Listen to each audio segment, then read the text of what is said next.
And welcome everyone. I am Anisha. I hope all of you are doing well. So in this class we are going to revise your chapter number 12. Okay, this is for class 6. All right, class 6 chapter number 12, Grassroots Democracy Part 3, Local Government in Urban Areas. So here in this chapter we are going to do a revision of the urban areas. In our previous videos we have completed about the rural areas, isn't it? So here we are going to see the urban areas, and if you want the detailed explanation you can check in the description. Okay, there is a playlist where you will find the full chapter explained. Okay, this full chapter is fully explained, and yes, in this video I am going to do the explanation fully in English only. If you wanted to see in Hindi explanation you can check in the description box. Okay, I have already uploaded the Hindi explanation video of this very chapter. All right, so now let us start. Introduction to Grassroots Democracy in India. So see, we are going to see the points only. Okay, I am not going to explain in detail as I have already uploaded this chapter. So democracy enables citizens to actively participate in governance at all levels. See, what is democracy? See, the democracy means where people have the right to choose their representative, isn't it? And the one which is going to rule their state or the country or their community, let us say. Okay, because at small level also, just like in the village panchayati raj, they have a representative, isn't it, in which people used to elect. So this democracy enables the citizen to actively participate because they have the right to vote, isn't it? They have the right to cast a vote, which also is a part of participatory democracy. Okay, in governance at all level, at central level also, at state level also, and the village level also. All right. Next, urban governance is more complex than rural governance due to diversity and scale. See, as we have already learned in the rural governments. Okay, but if you compare that with the urban governance, the governance in the urban area, it is more complex. Why? Because of the population and because of the diversity, because there are different varieties of people, isn't it? Different varieties of people means people which belongs from different caste, religion, isn't it, and place. Because in village you will see similar type of people will be there, similar from similar caste, isn't it, and from similar background. But here in urban areas, in towns and cities, what will you find? You will find peoples coming from different states, isn't it, from different places, and which they are settled. So that is why it is more diverse and it is also more populated. Okay, so that is why urban governance is more complex as compared to rural governments. So this chapter focuses on governance in urban areas. So here in this chapter we are going to see about the governance in the urban areas. All right. Urban local bodies. So first let us going to see about urban local bodies. See, before that you can see there is a pyramid been made in your textbook in page number 175. There you can see the pyramid have given for both rural as well as urban areas, isn't it? Like for rural, what we have learned, Jila Parishad was there, Panchayat Samiti was there, Gram Panchayat was there, and Gram Sabha, isn't it? From the base level it was Gram Sabha. But here in the urban area or urban local bodies, you will find municipal corporation. Okay, that is the Nagar Panchayat and the ward committee and the people of the ward. So let us see urban local bodies, which we can say ULBs, as are decentralized government institution. Why decentralized? Because see, these it means that instead of operating under a central authority, okay, at the top, the local communities have a direct say on how their areas are managed or the issues they face. Means here you will not find anyone, like any person from the central authority telling you what to do and what not to do. Whatever problem you are facing, like you will be gathering, just like in the case of Panchayati Raj, they had the Gram Sabha, isn't it, the Gram meeting. So just like that, here also the ward community, the ward people will gather and they will discuss about their problem and they are going to come out to a solution as well. Okay, that is why this is decentralized government institution, where people are working for their community and also trying to solve their problem which they are facing in the community or in the society. They allow citizens to have a direct say in local administration. See, because of that decentralization government, these allow the citizens to directly participate, isn't it, in the local administration. They are going to directly participate. They are going to suggest so many solutions for the problem which they are facing, because as the problem are being faced by the citizen themselves, by the people themselves, they are the one who are going to provide the best solution for it. That is why it was been decentralized, isn't it? It was been given in the hands of the people of the community itself. So this allows citizens to have a direct say in local administration. I hope you are getting it. Urban areas are being divided into wards, okay, and each wards are being managed by ward committees. So here in urban area, it has been divided into wards, and these are being managed by the ward committees. Next. So now let us see the function of urban local bodies. Okay, so what are the function of these urban local bodies? So let us see. First is provide and maintain infrastructure. That is like road, drainage and waste management. See, the first function, okay, of the people or you can say of the urban local bodies, okay, it is that especially for the people who are living in the cities, all right, means they must like they are providing and maintaining infrastructure, like for example, if there is any damage roads or anything, okay, or if there is a blocked drainage, or for waste management, how they are going to dispose the waste, okay, waste materials and all, they are going to maintain and manage everything, okay, which is included under this sector. And they see, apart from these function, okay, they are also involved in certain activities like conducting health camp, organizing campaign against the use of single plastic for the environment, okay. So, or if there is any water leakage or a blocked drain or damaged road, they are going to see on it. But these rules, okay, these functions, we can say, it differ from states to state, okay, depending on the rules which they are going to make, because all the rules and regulations of similarly of the Panchayati Raj as well as for the urban local bodies, okay, of the municipal corporation of every state, it is not same for all these state. It is different according to the needs of the state, okay, according to the needs of the state, it is been made according to the what you can say, according to the geographical location also, okay, climatic area, how the area, whether it is a plain area or a mountain area. So based on that, their rules and regulations are been different, all right. But more or less what you will find, it is all similar, but there will be some slight changes only.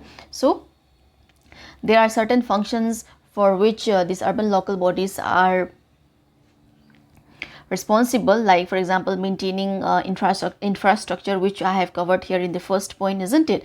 And second, that is implement government scheme. So in the Panchayati Raj also we have seen, isn't it, if there is any government scheme, it was the duty of the people, the duty of these especially the Jila Parishad, isn't it, they are going to inform about those function to the Panchayat Samiti, and the people of the Panchayat Samiti, the member of the Panchayat Samiti, are going to inform that to the Gram Panchayat, isn't it? So just like that, here in the city also, if there is any government scheme which is coming up for the people, so they are the one who are going to inform the people, and also they are the one who are going to implement it, all right.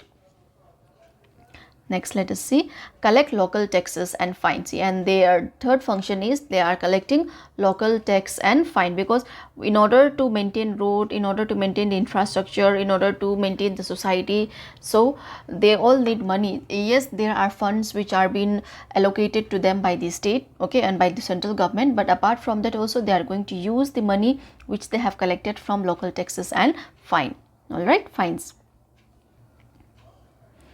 And next, address public concern, example water leak, garbage disposal, means they are the one, if there is any water leakage in any area, or there are certain problem regarding the garbage disposal, then what will happen, they are going to listen to the complaint which has been made by the people of that very area, all right, and they are going to work on it, okay. Next, facilitate economic and social development. So in this way, what happened? They are facilitating a bit in the economic as well as in the social development, isn't it? Economic development by collecting local tax money, isn't it? They are also, with that money, they are not only going to look only for the water leakage or garbage disposal. They are also going to maintain the infrastructure, the roads and the drainage system and the waste management, isn't it? So not only that, like they are going to make the burial grounds, isn't it? And they are going to implement certain other projects, developmental projects in their very state. So in this way, they facilitate economic and social development. All right, so these are the functions of the urban local bodies. So if you are asked in exam functions of urban local bodies, you can simply write down this point. We are going to discuss the question and answers also, okay, the long question and answer, but here in this video we are only going to discuss the summary of this chapter, and that is why I am only taking out the like important points, okay, and I'm explaining it. Types of urban local bodies. So now let us see the types of urban local bodies. Just like in the Panchayat Samiti, we have the Jila Parishad, we have the Panchayat Samiti, we have the Gram Panchayat, isn't it? So just like that, let us see the types of urban local bodies. All right. First is municipal corporation. This is the highest one, okay. We are not going to discuss from the base level, this is from the highest. So municipal corporation, which also we call as Mahanagar Nigam, and these are for cities with the population above 10 lakh. So if the population of the city is more than 10 lakh, then what that area would be under municipal corporation, which we also call Mahanagar Nigam. All right. So based on the population, it has been divided, okay. As in the cities, you will be seeing more population as compared to the village level. So next is the municipal council. See, one is corporation, another is council, okay. So here you can say this as Nagar Palika, and these are for towns with a population between 1 and 10 lakh. So if the population is between 1 and 10 lakh, then what will happen? What is the name? It is Nagar Palika, and if it exceeds, more population is more than 10 lakh, then that area is known as Mahanagar Nigam. All right. Next we have Nagar Panchayat. So this is for smaller towns where the population is less than 1 lakh. All right. So for smaller cities and smaller towns. So this is known as Nagar Panchayat. So these are the three types. All right. I hope it is clear. So next, citizen participation. See, as we have talked about the garbage management, isn't it? So here the citizens which are living over in the very state, okay, in the very community, have also a great role, okay, and if they are participating, then it will help in good governance. So now let us see the points.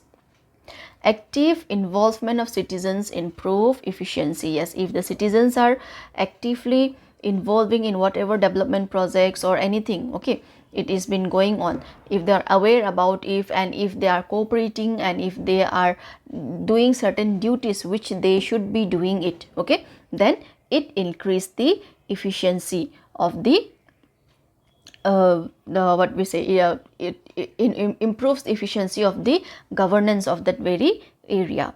All right. Like when they are showing some care and concern about the particular area where they are living. Next, actions. Here this is the example, okay, of these active involvement. Actions like waste segregations and reporting civic issues help governance.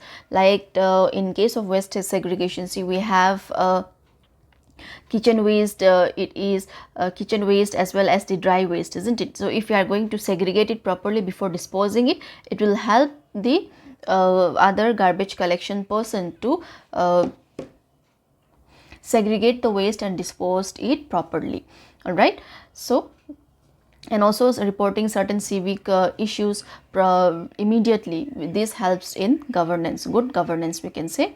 Next, for example, we have a city Indore. Okay, Indore has been India's cleanest city for 7 years due to public cooperation. So why Indore has been India's cleanest city? Because the public over there, the people over there who are living, they are showing so much cooperation. Okay, they are showing so much cooperation and concern about the place where they are living, like performing certain duties, making the environment clean, okay, making the cities clean, not uh, littering the garbages here and there, like you can see in certain states, for example, like you will say Kanpur. Okay, so there you will find so many areas where you will find garbage are been piled up. Yes, the municipal corporation, they used to come and clean every morning, but in the evening time, by the night time, okay, you, if you are going a walk for there or in the early morning, you will be able to see so many garbage, okay, piling up, especially in front of the shops. Okay, so but here in case of Indore, the people are very responsible, okay, and they are very concerned about their cleanliness, so they are performing their duty. So if the citizens are performing their duty, then what will happen? There will be improved efficiency, isn't it here? And this also will help in governance. So now let us see one comparison between rural governments and urban governments, okay, governance.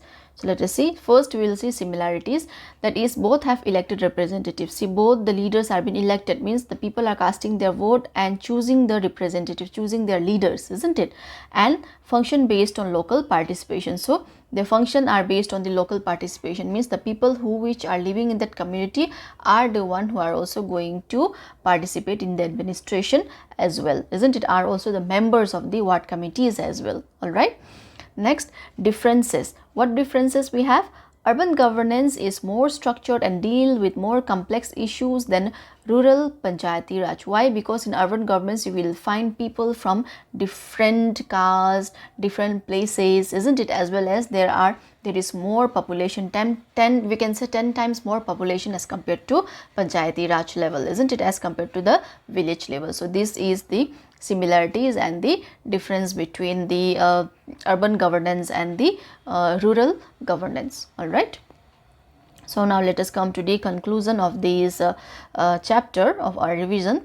So urban governance is crucial for city administration. So urban, if you hear the word urban, then you have to remember it is city administration, and if it is rural, then village. All right. Next, citizens play a key role in ensuring efficiency and effectiveness. So how citizens play, we have already learned, isn't it? If they are cooperate properly, if they fulfill certain duties which they are responsible of, like maintaining cleanliness, isn't it, in the society, then, and also when they are aware about any implementations or any schemes which has been introduced by the government. So these they are ensuring key role, okay, in the efficiency and effectiveness of the governance of that area. So next, good governance in urban areas requires both government initiative and public cooperation. So this is just a point which I have just explained. So yes, we need a good government, okay, and good leader if you want your area to be developed, but with that we also need public cooperation, not corporation, sorry, public cooperation, isn't it? If the public are cooperating properly, then it will be easier for the government to implement certain developmental project in that very area, isn't it? So here we have completed our revision class. So in our next class we are going to deal with the big question, that is your long question, which is given in the starting of your chapter. There are 2 questions, isn't it? So we are going to deal with that. And yes, before leaving, I request all of you to like, share and subscribe my channel. Also share with your friends, okay, and do let me know which chapter which revision, okay, which chapter revision you wanted me to do next. If write down in the comment section so that I can plan accordingly. And if you want explanation, if you want to watch a full explanation in Hindi, you can watch, okay, the link is there in the description box. And so like from today, from now onwards, what I'm planning to do is that one video I'm going to completely explain in English, and the same video again I'm going to completely explain in Hindi. So because I found so many students are being confused when I'm using Hindi and English as well as in the same video. So that is why I've decided to make a separate video for English explanation and a separate video for Hindi explanation. So I hope all of you have understood, isn't it? So with this saying, let me sign out. All of you have a very great day ahead.